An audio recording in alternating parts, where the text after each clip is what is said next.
નમસ્કાર દર્શક મિત્રો, સત્યમેવ જયતે લાઈવ ન્યૂઝમાં તમારું હાર્દિક સ્વાગત છે।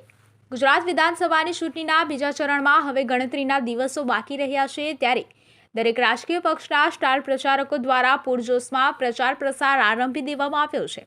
વડોદરામાં વડાપ્રધાન નરેન્દ્ર મોદીની સભા યોજાઈ ગઈ છે, ત્યારે હવે ભાજપ દ્વારા પ્રવક્તા અને રાજ્યસભાના સાંસદ સુધાંશુ ત્રિવેદીને મેદાનમાં ઉતારવામાં આવ્યા છે। આજે તેઓ મીડિયાને સંબોધન કરશે। બીજી તરફ આમ આદમી પાર્ટી અને કોંગ્રેસ દ્વારા સાયલેન્ટ રીતે ડોર ટુ ડોર કેમ્પેઇનની સાથે સાથે સભાઓમાં યોજવામાં આવી રહી છે।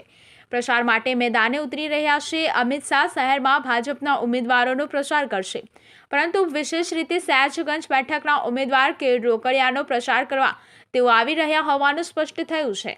26મીએ સાંજે ગૃહપ્રધાન અમિત શાહ મહેસાણા નગર મેદાન ખાતે સભાને સંબોધન કરશે, જેને લઈ તંત્ર દ્વારા કામગીરી શરૂ કરી દેવાઈ છે। બીજી તરફ વિધાનસભાની ચૂંટણીને લઈ તમામ પક્ષો એડીચોટીનું જોર લગાવી રહ્યા છે। પોતાના તમામ ઉમેદવારોને જીતાડવા માટે પણ પ્રયાસો કરી રહ્યા છે। વિડીયો વાયરલ થયો છે। એનસીપીમાંથી કોંગ્રેસમાં આવેલા માંજલપુર વિધાનસભા બેઠક પરના ઉમેદવારો ડોક્ટર તસ્વીન સિંઘે રાહુલ ગાંધી અને પ્રિયંકા ગાંધીને રોડ શો માટે આણંદથી છાણી સુધી આવવાની પરવાનગી છે, ત્યાંથી આગળ આવવાની પરવાનગી નથી તેવા સરકાર પર આક્ષેપ કર્યા છે। જોકે સ્પેશિયલ બ્રાન્ચે જણાવ્યું હતું કે રાહુલ અને પ્રિયંકા ગાંધી અંગે આવી કોઈ અરજી મળી નથી। એનસીપીમાંથી કોંગ્રેસમાં આવેલા ડોક્ટર તસ્વીન સિંઘને કોંગ્રેસે માંજલપુર વિધાનસભા બેઠકના ઉમેદવાર બનાવ્યા છે। તેઓના વાયરલ થયેલા એક વિડીયોમાં સરકાર દ્વારા રાહુલ ગાંધી અને પ્રિયંકા ગાંધીને રોડ શો માટે પરવાનગી નહીં આપવામાં આવી રહી હોવાના આક્ષેપો લગાવ્યા છે।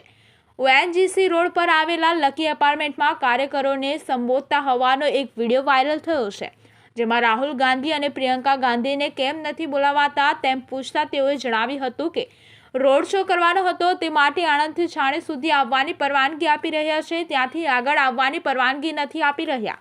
આટલી તાનાશાહી થઈ ગઈ છે, વાહન ચેકિંગમાં કંઈ ન મળ્યું। વિધાનસભાની ચૂંટણીમાં કોઈ પણ પ્રકારની ગરબડ કે ગેરરીતિ ના થાય તેના માટે શહેર પોલીસ દ્વારા 15 ફ્લાઇંગ સ્ક્વોડ અને 45 સ્ટેટિકલ સર્વેલન્સ ટીમ બનાવવામાં આવી છે। આ 60 ટીમો ચૂંટણી પ્રચારની ગતિવિધિ પર શામતી નજર રાખી રહી છે। છેલ્લા 21 દિવસમાં ટીમો દ્વારા 15,000 વાહનોની ચકાસણી કરવામાં આવી છે, પરંતુ તેમાંથી કોઈ વાંધાજનક ચીજ વસ્તુ મળી નથી। ટીમે કામગીરીનો રિપોર્ટ ચૂંટણી અધિકારીને કરવાનો હોય છે। શહેર ટોચના એક પોલીસ અધિકારીએ જણાવ્યું હતું કે બંને ટીમો મળીને કુલ 150 લોકો કામ કરી રહ્યા છે। દરેક ટીમ સાથે સીઆરપીએફનો સ્ટાફ પણ હોય છે। ફ્લાઇંગ સ્ક્વોડમાં એક એક્સક્લુઝિવ મેજિસ્ટ્રેટ 5 પોલીસ જવાનો અને એક સીઆરપીએફ જવાન હોય છે, જ્યારે સ્ટેટિકલ સર્વેલન્સ ટીમની 45 ટીમો છે। આ ટીમ કોઈ એક જગ્યાએ કલાક ઊભી રહે તો કોઈક જગ્યાએ 2 કલાક પણ વોચ રાખે છે। ચૂંટણી અંગે કોઈને ફરિયાદ હોય તો તે ફ્લાઇંગ સ્ક્વોડને રજૂઆત કરી શકે છે। ફ્લાઇંગ સ્ક્વોડ 3જી નવેમ્બર અને સ્ટેટિકલ સ્ક્વોડ 9મી નવેમ્બરથી કામ કરી રહી છે। 21 દિવસમાં 15,000 જેટલા વાહનોનું ચેકિંગ કર્યું છે, પણ કોઈની પાસેથી કાંઈ વાંધાજનક મળેલું નથી। मित्रों, आप सभी जानते हैं कि गुजरात में चुनाव की प्रक्रिया अब पूरी तेज गति के साथ आगे बढ़ रही है।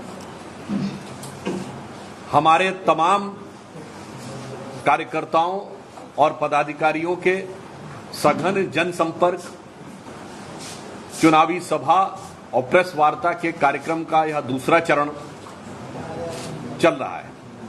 इसी सिलसिले में आज मैं यहां गुजरात की शैक्षणिक और सांस्कृतिक राजधानी वडोदरा में हूं, और यहां मुझे इसलिए भी एक अलग प्रसन्नता का अनुभव होता है क्योंकि मैं स्वयं भी विश्वविद्यालय में प्राध्यापक रहा हूं, तो यहां के इस सांस्कृतिक और शैक्षणिक केंद्र में आकर एक अलग अनुभूति होती है। महत्वपूर्ण इसलिए है कि विगत 27 वर्षों में गुजरात में भारतीय जनता पार्टी की भिन्न भिन्न सरकारों ने, विशेषकर 2001 के बाद वर्तमान प्रधानमंत्री और जो उस समय मुख्यमंत्री रहे श्री नरेंद्र मोदी जी के पहले प्रत्यक्ष क्रियान्वयन के द्वारा और बाद में उनके मार्गनिर्देशन में आज गुजरात एक नया स्वरूप धारण कर रहा है। वडोदरा में भी यदि आप देखें तो एक बड़ा परिवर्तन दिखाई पड़ता है। यह वो क्षेत्र है जहां महाराजा सयाजीराव गायकवाड़ ने स्वतंत्रता से पूर्व के वर्षों में भी शिक्षा को एक बहुत ऊंचा मुकाम दिया था। शायद आज बहुत से लोगों को जानकारी ना हो कि ब्रिटिश इंडिया से कहीं बेहतर साक्षरता की दर बड़ौदा की रियासत में उस जमाने में होती थी। आज उसके बाद यहां की शिक्षा व्यवस्था को एक नया मुकाम, नई ऊंचाई देने का काम प्रधानमंत्री श्री नरेंद्र मोदी जी ने किया है। आज आप देखते हैं कि हमारे यहां गति शक्ति यूनिवर्सिटी बन रही है, यहां पर IIIT यहां पर स्थापित हो रहा है। नॉलेज सिटी आप पहले ही देख चुके हैं। केंद्रीय विश्वविद्यालय यहां पर स्थापित होने की प्रक्रिया एडवांस स्टेज में है। तो नॉलेज के नए नए केंद्र यहां पर स्थापित करके गुजरात में अपने गौरव और परंपरा के अनुरूप बड़ौदा को उच्च स्थान दिलाने का कार्य सरकार के द्वारा पूरी कुशलता के साथ किया जा रहा है। इसके अतिरिक्त अगर हम नॉलेज की दृष्टि से देखें तो बताइए, देश में हमारी सरकार आने से पहले भी हम इंटरमीडिएट रेंज और लॉन्ग रेंज मिसाइल बना लेते थे, पर हवाई जहाज नहीं बना सकते थे। यह बात तर्कसंगत नहीं लगती थी। मोदी जी की सरकार ने आने के बाद जो डिफेंस प्रोडक्शन में शुरुआत की है, आज आप बताइए कि भारतीय वायुसेना के लिए C-295 विमान का निर्माण यहीं वडोदरा में होगा और अंतर्राष्ट्रीय स्तर पर एयरबस के साथ कोलैबोरेशन में होगा। ये विकास और नई टेक्नोलॉजी को एक नए मुकाम तक पहुंचाने का कार्य किया गया है। इसके अतिरिक्त हमें स्मरण आता है कि एक दौर था यहां पर जब लॉ एंड ऑर्डर की स्थिति इतनी खराब होती थी कि लोग एक क्षेत्र से दूसरे क्षेत्र में जाते थे, शहर में भी, तो ये जानकारी लेके जाते थे कि कहीं वातावरण वहां ऐसा तो नहीं है कि कहीं कर्फ्यू लग जाए या कोई सांप्रदायिक तनाव हो जाए। वहीं आज पूरी तरीके से कानून की व्यवस्था की स्थिति सुगम है और सभी लोग पूरी सुरक्षा के साथ कार्य भी कर सकते हैं और कहीं पर भी मूवमेंट भी कर सकते हैं। और इसी के साथ कनेक्टिविटी को बेहतर करने के लिए जो बुलेट ट्रेन है वो यहां से जा रही है। रेलवे स्टेशन को नया स्वरूप दिया जा रहा है। स्वच्छता, क्लीनिनेस की दृष्टि से एक नया स्वरूप वडोदरा को दिया जा रहा है। ये सारी चीजें हम सब देख रहे हैं और इसी के साथ हम यह भी कहना चाहेंगे कि हमारी सरकार ने विकास, जन कल्याण और गुजराती अस्मिता, जिसमें राष्ट्र गौरव भी शामिल है, उसको तीनों को समान रूप से व्यक्त करने का कार्य किया है। तो गुजरात में यदि हम देखें, यहां पर यदि वायुसेना के लिए विमान बन रहा है तो अहमदाबाद में फाइनेंशियल टेक सिटी, भारत का पहला फाइनेंशियल टेक सिटी बनने जा रहा है। सरदार सरोवर के द्वारा पानी को गुजरात के उन क्षेत्रों में पहुंचाने में सफलता हासिल हुई जिनके बारे में लोग कहते थे ऐसा कभी हो ही नहीं पाएगा। और प्राकृतिक खेती में चाहे डांग जिले को अथवा international centre of traditional medicine का केंद्र जामनगर में बनना हो, चतुर्दिक यदि आप देखेंगे तो गुजरात में विकास के नए स्वरूप दिखाई पड़ रहे हैं। परंतु उसी के साथ साथ एक उदाहरण भी देना चाहता हूं, जैसे मोढेरा का गांव है। ये भारत का पहला सौर ऊर्जा से चलने वाला गांव है। यहां लगभग सारे के सारे घर भी सौर ऊर्जा से ही चलेंगे, परंतु उसी के साथ वहां पर सूर्य भगवान का एक मंदिर भी होगा। यानी 21वीं सदी के नए technology oriented, sophisticated, advance Bharat का भी दृश्य होगा और आत्म गौरव, अस्मिता से युक्त भारत का भी रिफ्लेक्शन उसमें दिखाई पड़ेगा। यहां पर आपने देखा कि यहां के निकट में ही मां काली का मंदिर जो पावागढ़ में है, 540 या 42 वर्षों के बाद वहां पर ध्वजा पुनः स्थापित हुई। और वही आप देखिए 550 वर्षों के बाद श्री राम जन्मभूमि की भी ध्वजा उतनी ही गरिमा के साथ, स्वाभिमान के साथ उभरती हुई दिख रही है और संभवतः मकर संक्रांति के आसपास जनवरी 24 में वह भी उभर कर सामने आएगा। इसलिए अस्मिता और गौरव, विकास और जन कल्याण, तीनों ही चीजों को लेकर समान रूप से आगे बढ़े। और मैं अंत में यह कहना चाहूंगा कि आज हमारे मुख्यमंत्री भूपेंद्र भाई पटेल, हमारे प्रदेश अध्यक्ष CR पाटिल जी, दोनों संगठनात्मक और सरकार की दृष्टि से कुशलता से संचालन कर रहे हैं। गृह मंत्री अमित शाह जी का तो यह गृह राज्य है और प्रधानमंत्री जी के जो कुछ दिशा निर्देश में चल रहा है, वो जो कर रहे हैं, अगर हम देखें तो स्वतंत्रता के बाद जब सोमनाथ के मंदिर का जीर्णोद्धार सरदार पटेल ने कराया था। भले ही बहुत से लोगों के मन में उस समय दूसरे विचार थे, कुछ लोगों ने इनडायरेक्टली खिलाफत भी की थी, रोक टोक भी की थी, परंतु आज अगर आप देखें तो चाहे पावागढ़ में मां काली के मंदिर, काशी विश्वनाथ का कॉरिडोर, महाकाल, केदारनाथ या श्री राम जन्मभूमि, ये सब के सब सरदार साहब के उसी विचार को जो उन्होंने सूत्रपात किया था सोमनाथ से, उसको विराट रूप देने का काम मोदी जी ने किया है।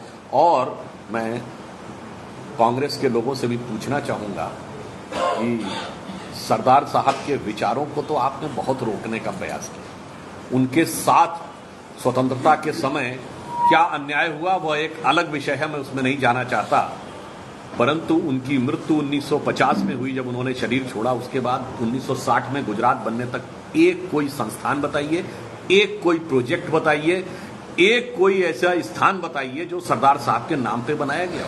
भारत रत्न तो अलग छोड़ दीजिए। हम ये पूछना चाहते हैं कि ये सरदार साहब के नाम के साथ आपके मन में इतनी हिकारत क्यों थी? 2014 में हमारी सरकार आने से पहले कांग्रेस के किसी अधिवेशन की कोई एक फोटो दिखाइए जिसके बैकड्रॉप में सरदार साहब का कभी चित्र लगा हुआ हो। इसलिए सरदार पटेल की जो विश्व की सबसे ऊंची प्रतिमा गुजरात में बनी है, आज तक कांग्रेस पार्टी का कोई नेता वहां जाकर अपने श्रद्धा सुमन अर्पित करने क्यों नहीं गया? सरदार सरोवर के रोकने के लिए आपने जमीन आसमान एक कर दिया। तो मैं यह पूछना चाहता हूं कि ठीक है, उस जमाने में सरदार साहब के प्रति कांग्रेस में एक परिवार के मन में कोई अन्यथा भाव रहा होगा, वो नहीं गए। पर आज गुजरात कांग्रेस के नेताओं से हम पूछना चाहते हैं, जैसे सोमनाथ के मंदिर के निर्माण के समय सरदार पटेल ने एक दृढ़ इच्छा शक्ति दिखाई, उन्होंने इस बात की परवाह नहीं की थी कि कौन क्या सोच रहा है दिल्ली में बैठ के। तो मैं गुजरात के कांग्रेस नेताओं से पूछना चाहता हूं, आप में से भी कोई एक सरदार साहब की मूर्ति के ऊपर अपनी श्रद्धा व्यक्त करने के लिए क्यों नहीं गया है? ये हम जानना चाहते हैं। ये कहीं ना कहीं दर्शाता है कि विषय सांस्कृतिक गौरव का हो या गुजरात की अस्मिता का या सरदार साहब जैसे विराट व्यक्तित्व को वास्तविक श्रद्धा देने का, हमेशा कांग्रेस एक निगेटिव पॉलिटिक्स या एक नकारात्मक राजनीति ही क्यों करती रहती है? अंत में मैं यह कहता हूं कि गुजरात वह धरती है जहां से महात्मा गांधी निकले, वह धरती जहां से सरदार पटेल ने पूरे भारत को एकीकरण किया, और आज स्वतंत्र भारत के सबसे लोकप्रिय प्रधानमंत्री श्री नरेंद्र मोदी जी इसी गुजरात की धरती से 21वीं सदी में भारत को नए भारत और महान भारत बनाने की तरफ आगे ले जा रहे हैं। तो जब इतिहास के हर मोड़ पर गुजरात ने महत्वपूर्ण भूमिका निभाई है, तो इस मौके पे गुजरात सिर्फ महत्वपूर्ण भूमिका नहीं निभाएगा बल्कि उसमें अग्रणी भूमिका निभाएगा। इसलिए इन चुनावों में मैं यह अपेक्षा करता हूं कि पिछले सभी रिकॉर्डों को तोड़ते हुए सबसे ऐतिहासिक जनादेश गुजरात की जनता भारतीय जनता पार्टी को देगी। और हम जिस सांस्कृतिक राष्ट्रवाद की बात करते हैं, गुजरात की सांस्कृतिक राजधानी वडोदरा से हमें वह जनादेश प्राप्त होगा जो पूरे गुजरात में एक सांस्कृतिक चेतना, एक राजनीतिक चेतना का एक नया उदाहरण बनकर सामने खड़ा होगा। धन्यवाद। सर, मनीष सिसोदिया जी ने आरोप लगाया है भारतीय जनता पार्टी ऊपर की अरविंद केजरीवाल की हत्या आप करवा सकते हैं। देखिए, वो लोग किस बात को कितनी गंभीरता से लेते हैं। उनकी आदत ही है कि आरोप लगाना और उसके बाद शूट एंड स्कूट जिसको कहते हैं। अब उदाहरण के लिए हम एक बात कहना चाहते हैं, ये तो वही थे ना जो कहते तुम सुरक्षा नहीं लेंगे। याद करिए, दिल्ली में एक वैगन आर याद है आपको? वैगन आर गाड़ी होती थी, और आज जानते हैं क्या स्थिति है? पंजाब के उनके मुख्यमंत्री जी बादल साहब 30 गाड़ियों के फ्लीट में चलते थे। कैप्टन अमरिंदर सिंह 30 गाड़ियों की फ्लीट में चलते थे, और उनके पंजाब के मुख्यमंत्री 42 गाड़ियों की फ्लीट में चलते हैं। कहां थी वैगन आर, कहां है 42 गाड़ियों का लश्कर जर्रार? तो या तो वह यह बात माने कि उनके पास जेट सिक्योरिटी है, और इसके उपरांत इस प्रकार की बातें करना, मुझे लग रहा है गुजरात में अपनी हैसियत बनाने की जो कवायद है उसमें पूरी तरीके से नाकाम होने के कारण इस ढंग की खबरों के द्वारा येन केन प्रकारेण सिर्फ मीडिया का अट्रैक्शन प्राप्त करने का प्रयास करते हैं। इसलिए मैं एक पंक्ति और कह देना चाहता हूं, चूंकि उन्होंने संदर्भ दिया है। गुजरात के चुनाव में सभी पार्टियां अलग अलग कारणों से चुनाव लड़ रही हैं। कांग्रेस पार्टी को सिर्फ अपनी जमीन बचानी है, आम आदमी पार्टी को सिर्फ अपनी हैसियत बनानी है, ओवैसी जैसी पार्टियों को सिर्फ आग लगानी है, और भारतीय जनता पार्टी को सिर्फ सरकार बनानी है। सर, कांग्रेस बोल रही है कि बी टीम है बीजेपी की, आम आदमी और ओवैसी। सत्ता के पहले पायदान तक आम आदमी पार्टी की पालकी ढोकर किसने पहुंचाया था? दिल्ली में कांग्रेस पार्टी ने पहुंचाया था। और कोई भी मुद्दा हो, दोनों में गजब की जुगलबंदी है। धारा 370 पे दोनों साथ साथ, कॉमन सिविल कोड पे दोनों साथ साथ, 35A पे दोनों साथ साथ, CA NRC पे दोनों साथ साथ, ट्रिपल तलाक पे दोनों साथ साथ, सर्जिकल स्ट्राइक और बालाकोट स्ट्राइक जैसे संवेदनशील मुद्दों पे दोनों साथ साथ। तो जवाबी कव्वाली तो वो आपस में खेल रहे हैं। तो दोनों तो एक दूसरे की प्रतिकृति हैं और सवाल हमसे पूछ रहे हैं। सुधांशु जी, भारत जोड़ो यात्रा दौरान राहुल गांधी ने जो सावरकर जी के बारे में टिप्पणी की, उसके बारे में क्या? देखिए, दुर्भाग्य ये है कि शायद कांग्रेस के नेता अपने ही नेताओं के बारे में नहीं। स्वातंत्र वीर सावरकर भारत के इतिहास के एकमेव क्रांतिकारी हैं जिनको 2 जन्मों का कारावास हुआ। और महत्वपूर्ण बात यह है कि जिस वर्ष में उनको 2 जन्मों का कारावास हुआ वो वर्ष था 1910।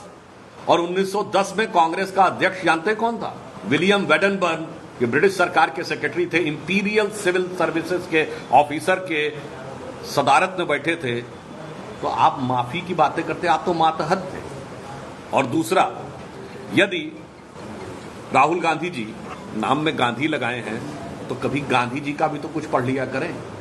26 मई 1920 को महात्मा गांधी ने स्वयं के द्वारा संपादित यंग इंडिया में एक आर्टिकल लिखा था जिसका शीर्षक था सावरकर ब्रदर्स। और उसमें महात्मा गांधी लिखते हैं कि इनमें से एक भाई विनायक सावरकर से मुझे लंदन में मिलने का मौका मिला।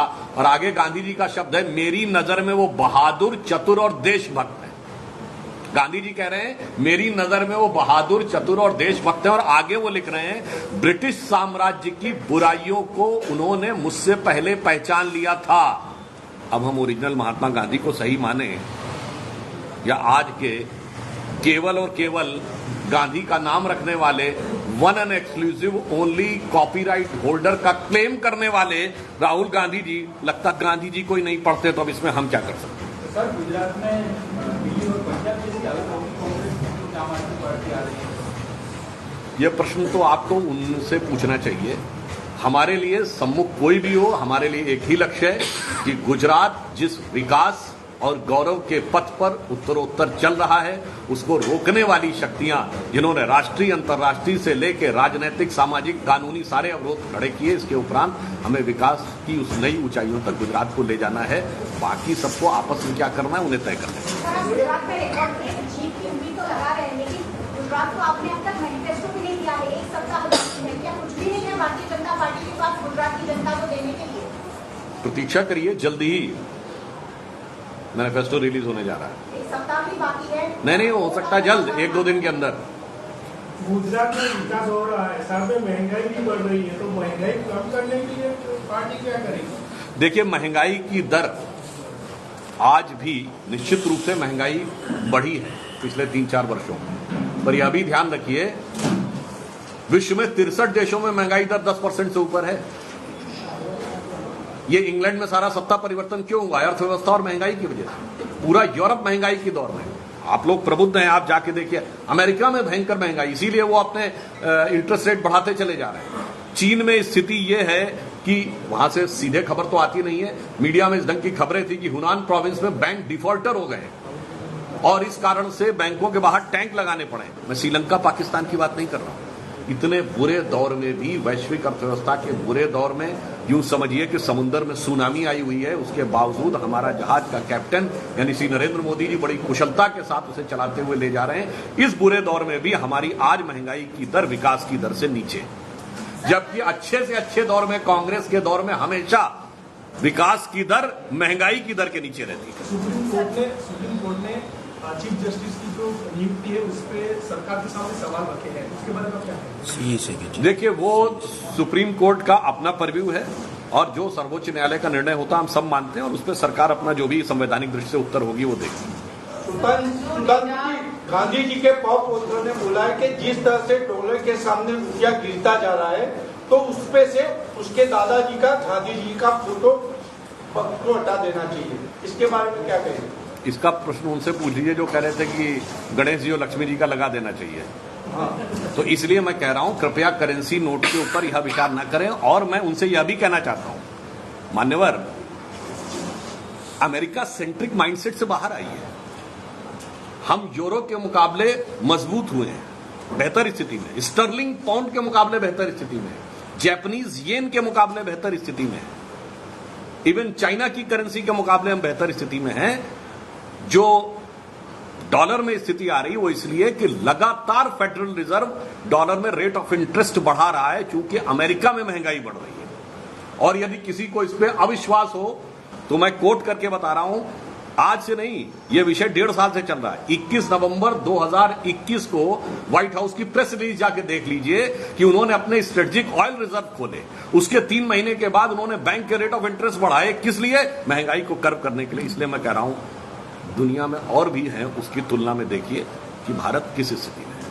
सर, कल जो डेटा हुआ रिलीज हुआ उसमें जो बीजेपी के उम्मीदवार प्रत्याशी हैं वो करोड़पति हैं, जो 5 साल पहले नहीं, सबसे ज्यादा बीजेपी के प्रत्याशी ने। देखिए, जहां तक अगर आपने ये देखा होगा तो सबसे ज्यादा दागी उम्मीदवार कौन सी पार्टी में है?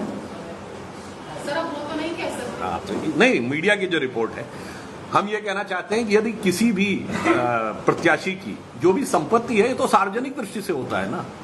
तो आज की डेट में कोई सार्वजनिक रूप से किसी की भी कोई संपत्ति है तो जनता की नॉलेज में है, उसमें कोई बात छुपी हुई हो, छुपा के ढका के कुछ किया हो तो बात हो सकती है, और जो बात सामने है तो जनता के सामने ही दिखती है। जी, कहने का मतलब ये है कि अगर इलेक्शन लड़ते हो और 5 साल अगर आप चुने जाते हो तो 5 साल में आपकी संपत्ति बढ़ जाती है। अगर दूसरा नहीं तो बहुत सी होती है। अगर आपकी सवाल को समझिए कि भाई आप पॉलिटिक्स में आइए, 5 साल अगर जीतते हो तो आपकी संपत्ति बढ़ जाती है। मैं कह रहा हूं जो पॉलिटिक्स में नहीं भी रहता है 5 साल में उसकी अचल संपत्ति बढ़ती है कि नहीं?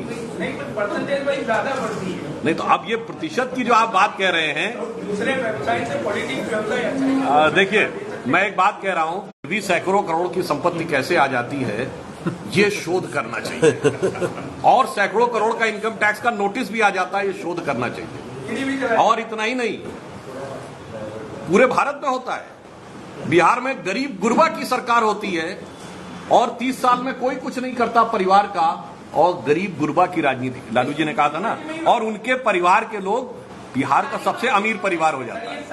ना, मैं तो कह रहा हूं ना, आप शोध करके बताइए कि बगैर काम किए हुए सैकड़ों करोड़ की संपत्ति कैसे हो जाती है। आपने कहा ना संपत्ति थी और बढ़ गई, यहां कुछ किया ही नहीं, ये बगैर किए दे कृपा कहां से आ जाती है, ये आप शोध करिए। भारतीय जनता पार्टी प्रधानमंत्री जी आकर गए और अब गृहमंत्री जी आ रहे हैं। कोई खास सर्वे में रिपोर्ट सामने आई है कि कोई एक सीट को लेकर डर बना हुआ है बड़ोदरा में? आपको यदि लगता है कि प्रधानमंत्री जी तो यहां से सांसद का चुनाव लड़े थे, रिकॉर्ड मतों से जीते थे, परंतु उसके बावजूद उन्होंने काशी को चुना, क्योंकि बड़ोदरा की जनता ने जो स्नेह दिया था उसके बाद उन्होंने उत्तरदायित्व तो आपको दिया। तो बड़ोदरा के साथ तो उनका एक अलग लगाव है। मैं कह सकता हूं कि 2014 में जो इतिहास बना था, वो इतिहास में बड़ोदरा ने महत्वपूर्ण भूमिका निभाई। तो निश्चित रूप से उस स्नेह के कारण और बड़ोदरा की धरती को कृतज्ञता ज्ञापित करने के लिए निश्चित रूप से प्रधानमंत्री जी आते हैं। प्रधानमंत्री जी आए लेकिन गृहमंत्री जी भी आ रहे हैं, ये सवाल है। अपने गृह राज्य में गृह मंत्री जी को आने के लिए क्या किसी की परमिशन की आवश्यकता है? तो उनका भी हृदय अपने गृह राज्य में निश्चित रूप से अधिक आने का विचार होता होगा, तो वो भी आ रहे हैं। Thank you so much. Lunch લઈને આપણે છૂટા પડીશું।